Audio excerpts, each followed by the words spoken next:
Hello family, हजुरहरू पनि सबै सन्चै हुनुहुन्छ होला। म पनि एकदमै सन्चै छु। आज म चाहिँ आँपको अचार बनाउन लाउँ। आज मौसम क्या दामी छ क्या। अनि म चाहिँ आँपको अचार बनाउनलाई तयारी छु। मैले चाहिँ आँप काटेर यता माथि राखेको थिएँ। कस्तो भए आँपको अचार बनाउँछु।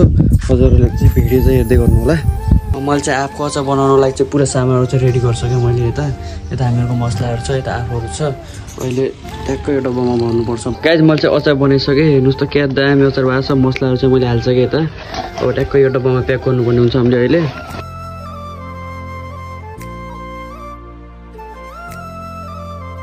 चाहिँ वाटरमेलनको चाहिँ जुस बनाएको थिएँ मैले। अघि नै फ्रिजमा राखेको थिएँ। अहिले कस्तो भयो क्या हेरौँ न। ओ खुल्छ दामी भएर चाहिँ त वाटरमेलनको जुस अहिले खानुपर्छ। 3वटा ग्लास प्याक गरिसकेको छु मैले। लस्सी चाहिँ कस्तो छ खाएर भन् त। कस्तो छ? दामी छ, दामी छ। अनि यो ग्लास चाहिँ म चाहिँ हजुरमालाई दिन जानु लगाएको म।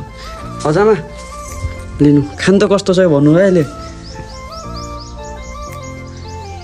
के को जुस हजुरमा यो?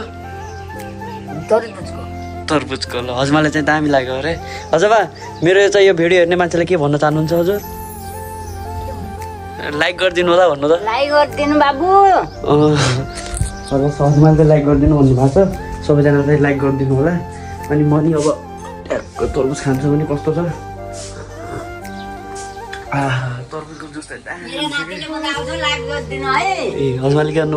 मेरा नातिले बनाउँछ यस्तो पारी। हजुरमाले चाहिँ भन्नुभयो मेरो नातिले बनाएको मिठो छ, लाइक गरिदिउँ भन्नु भएको सबैजना। सबैजना च्यानलमा जो नयाँ हुन्छ सब्सक्राइब गरिदिनु होला। म नि आजको भिडियोलाई इन्ड गरिदिन्छु। By by family.